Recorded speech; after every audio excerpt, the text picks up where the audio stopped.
بعد الاستشارة القانونية اللي الأهلي عملها في عقد مارسيل كولر. حق مارسيل كولر المطالبة بعقده كامل لحد 2026.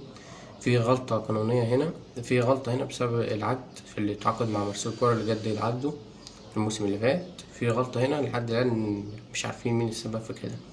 نادي الترجي قدم عرض إن في شهر فبراير اللي فات لمارسيل كولر، بس أنا معتقد إن مارسيل كولر مش هيوافق إن هو يدرب، عشان هو كده هيبقى قاعد وقعد سالم على النادي الأهلي، فهو مش هيدرب أي نادي تاني يعني. يعني قبل ما نجيبه ما كانش بيدرب نادي، كان قاعد بقاله سنتين ما بيدربش. فأعتقد إن كولر هيقعد ومش هيدرب وراتبه سالم على النادي الأهلي، والنادي الأهلي فيه اتجاه لحل أوسط بين الطرفين يعني. حاولوا يحلوا بين الطرفين بالتراضي يعني إن شاء الله.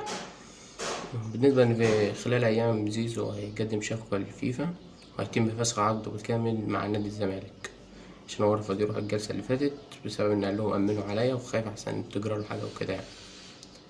الأخبار اللي طلعت بصفقة الشيبي وإبراهيم عادل وانتقاله من النادي الأهلي، الأخبار دي غير صحيحة. النادي الأهلي ولا طلب الشيبي ولا إبراهيم عادل، ولا بيراميدز عرض الشيبي ولا إبراهيم عادل. دي كلها اجتهادات زج الأخبار ديت صحفيين من نادي بيراميدز، عشان كجمهور الأهلي يتعاطف معاهم ويشجعهم في نهاية دوري أبطال أفريقيا ضد صن داونز. والنادي الأهلي مش هيجيب لاعب فترة كأس العالم اللي هو ينجمه ويلمعه يستفاد بيه فريق اللي هو استعار منه اللاعب ويرجع له تاني القيمة التسويقية تكون عالية. فالنادي الأهلي ضد كده يعني خالص.